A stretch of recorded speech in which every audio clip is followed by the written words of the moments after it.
Brat ಇದು ಶಶಾಂಕ್ ಅವರು direct ಮಾಡಿರುವಂತಹ ಸಿನಿಮಾ. ಇದರಲ್ಲಿ ಡಾರ್ಲಿಂಗ್ ಕೃಷ್ಣ ಅವರು ಮುಖ್ಯ ಪಾತ್ರವನ್ನು ಮಾಡ್ತಾ ಇದ್ದಾರೆ. ಈ ಕಾಂಬಿನೇಷನ್ ಅಲ್ಲಿ ಬರ್ತಿರುವಂಥ ಎರಡನೇ ಸಿನಿಮಾ ಇದು. ಮೊದಲನೇದಾಗಿ ಕೌಸಲ್ಯ ಸುಪ್ರಜಾ ರಾಮ ಬಂದಿತ್ತು, ಅದು ಫ್ಯಾಮಿಲಿ ಆಡಿಯನ್ಸ್ಗೆ ಇಷ್ಟ ಆಗಿತ್ತು. ಸೊ ಆ ಕಾಂಬಿನೇಷನ್ ಇಂದ ಬರ್ತಿರುವಂಥ ಮತ್ತೊಂದು ಸಿನಿಮಾ. ಈ ಸಿನಿಮಾ ಬಗ್ಗೆ ತಿಳಿದಿದ್ದು ನಾನು ಮೊದಲು ಇದರ ಟೀಸರ್ನ ನೋಡಿದಾಗ, ಐ ಥಿಂಕ್ ನೀವು ನೋಡಿರ್ತೀರಾ ಅಂತ ಅನ್ಕೊಳ್ತೀನಿ. ಕೃಷ್ಣ ಅವರು ಸಿಗ್ನಲ್ ಅಲ್ಲಿ ಬೈಕ್ ಮೇಲೆ ಕೂತಿರುವಾಗ ಕಾರಲ್ಲಿ ಆರಾಮಾಗಿರುವಂತಹ ನಾಯಿನ ನೋಡಿಕೊಂಡು ಒಂದಷ್ಟು ಡೈಲಾಗ್ಸ್ನ ಹೇಳ್ತಾರೆ. ಆ್ಯಕ್ಚುಲಿ ಅದು ರಿಯಾಲಿಟಿನೇ. ಸೊ ಅದರಿಂದ ಓಕೆ, ಕಾನ್ಸೆಪ್ಟ್ ಇಲ್ಲಿ ದುಡ್ಡಿನ ಬಗ್ಗೆ ಇರುತ್ತೆ ಅನ್ನೋದನ್ನು ಅವರು ಸಣ್ಣದಾಗಿ ತಿಳಿಸಿದ್ರು ಅಲ್ಲಿ. ಸೊ ಆ ರೀತಿಯ ಒಂದು ಮೈಂಡ್ಸೆಟ್ಟಲ್ಲಿ ಇರುವಂಥ ಹುಡುಗ ದುಡ್ಡು ಮಾಡೋದೇ, ಶ್ರೀಮಂತನಾಗಿ ಇರೋದೇ ಇಂಪಾರ್ಟೆಂಟ್ ಅಂತ ತಿಳ್ಕೊಂಡಿರೋನು, ಆ್ಯಂಡ್ ದಾರಿ ಯಾವುದೇ ಆಗಿರಲಿ ದುಡ್ಡು ಇಂಪಾರ್ಟೆಂಟ್ ಅಂತ ತಿಳ್ಕೊಂಡಿರೋನು, ಪ್ರಾಕ್ಟಿಕಲ್ ಆಗಿ ಇರೋನು, ಅದಕ್ಕೋಸ್ಕರ ಏನೇನು ಮಾಡ್ದ ಅಂತ ಅದು ಅಲ್ಲಿ ಆ ಟೀಸರಲ್ಲಿ ಎಸ್ಟಾಬ್ಲಿಷ್ ಆಗಿತ್ತು.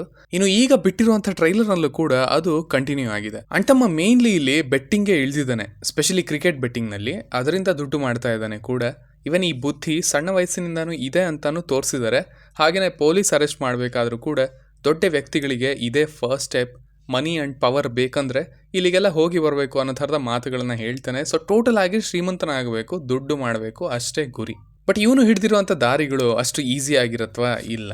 ಎಲ್ಲಿ ಲಾಭ ಇರುತ್ತೋ ಅಲ್ಲಿ ರಿಸ್ಕ್ ಕೂಡ ಇರುತ್ತೆ, ಆ್ಯಂಡ್ ದುಡ್ಡಿನ ಸುತ್ತ ಅದು ಹೆಚ್ಚಾಗೇ ಇರುತ್ತೆ. ಅದೇ ರೀತಿಯ ಪಾತ್ರಗಳು ಇಲ್ಲಿ ಕಾಣ್ತವೆ ಕೂಡ.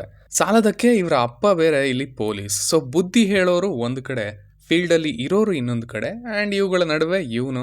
ಸೊ ಇವನ ಲೈಫಲ್ಲಿ ಏನೇನಾಯಿತು, ಇವನು ದುಡ್ಡು ಮಾಡಿದ್ನ, ಆ್ಯಂಡ್ ಆ ದುಡ್ಡು ಮಾಡುವಂಥ ಪ್ರೊಸೆಸ್ಸಲ್ಲಿ ಇವನ ಥಾಟ್ ಪ್ರೊಸೆಸ್ ಏನಾದರೂ ಚೇಂಜ್ ಆಯ್ತಾ ಅನ್ನೋದನ್ನೆಲ್ಲ ನಾವು ಸಿನಿಮಾದಲ್ಲೇ ನೋಡಬೇಕು. ನಾರ್ಮಲಿ ಶಶಾಂಕ್ ಅವರು ಪಾತ್ರಗಳನ್ನು ಕ್ಲೋಸ್ ಮಾಡ್ತಾರೆ. ಅವರು ಕಾನ್ಸಂಟ್ರೇಟ್ ಮಾಡಿ ಬರೆದಿರೋವಂಥ ಸಿನಿಮಾಗಳಲ್ಲಿ, ಈವನ್ ಕೌಸಲ್ಯ ಸುಪ್ರಜಾ ರಾಮ ಸಿನಿಮಾದಲ್ಲೂ ಕೂಡ ಅವನ ರೀತಿಯ ಸಿಚುವೇಶನ್ಗಳನ್ನು ಮತ್ತೆ ತಂದು ಒಂದು ಒಳ್ಳೆ ಮೆಸೇಜನ್ನೇ ಹೇಳಿಸ್ತಾರೆ. ಪರ್ಸ್ನಲಿ ಮತ್ತೆ ಹೀರೋ ಪಾತ್ರವನ್ನೇ ಎಲಿವೇಟ್ ಮಾಡೋಕ್ಕೆ ನೋಡಿದ್ರು ಅಲ್ಲಿ ಅನ್ನೋ ಕಂಪ್ಲೇಂಟ್ ಇದೆ. ಬಿಟ್ಟರೆ ಅವ್ರು ಹೇಳಬೇಕು ಅಂದ್ಕೊಂಡಿರೋದಕ್ಕೆ ಒಂದು ಒಳ್ಳೆ ಕ್ಲೋಜರ್ ಅಂತ ಕೊಟ್ಟಿದ್ರು. ಸೊ ಮೇ ಬಿ ಇಲ್ಲೂ ಕೂಡ ಈ ದುಡ್ಡು ಅನ್ನೋದರ ಸುತ್ತ ಒಂದಷ್ಟು ವಿಷಯಗಳನ್ನು ಹೇಳ್ತಾರೆ ಅಂತ ಅಂದ್ಕೊಳ್ತೀನಿ. ಈ ಕ್ಯಾರೆಕ್ಟರ್ನ ಪಾಯಿಂಟ್ ಆಫ್ ವ್ಯೂವಿಂದ ಅದನ್ನು ಹೇಳ್ಸಿದ್ದಾರೆ ಟ್ರೈಲರ್ನಲ್ಲಿ. ಬಟ್ ಅದಕ್ಕೆ ಒಂದು ಕೌಂಟರ್ ರೀತಿ ತಮ್ಮ ಫಿಲಾಸಫಿ ಏನು, ತಮ್ಮ ಮೆಸೇಜ್ ಏನು ಅನ್ನೋದನ್ನು ಇಲ್ಲಿ ಹೇಳೋದಕ್ಕೆ ಪ್ರಯತ್ನ ಪಡ್ಬೋದು ಅಂತ ಅಂದ್ಕೊಳ್ತೀನಿ. Let's see. ಇನ್ನು ಡಾರ್ಲಿಂಗ್ ಕೃಷ್ಣ ಅವರು ಫೈನಲಿ ಅವರ ಸಿನಿಮಾಗಳು ಕಮ್ಮಿ ಆಗಿದ್ದಾವೆ. ಒಂದೇ ಜಾನರ್ನಲ್ಲಿ ಸಾಕಷ್ಟು ಸಿನಿಮಾಗಳನ್ನು ಪಟ ಅಂತ ಮಾಡಿಬಿಟ್ರು. ಈಗ ಬ್ರ್ಯಾಟ್ ಮತ್ತು ಫಾದರ್ ಎರಡಿದ್ದಾವೆ, ಆ್ಯಂಡ್ ದೆನ್ ಲವ್ ಮಾಕ್ಟೇಲ್ 3 ಮಾಡ್ತಾ ಇದ್ದಾರೆ.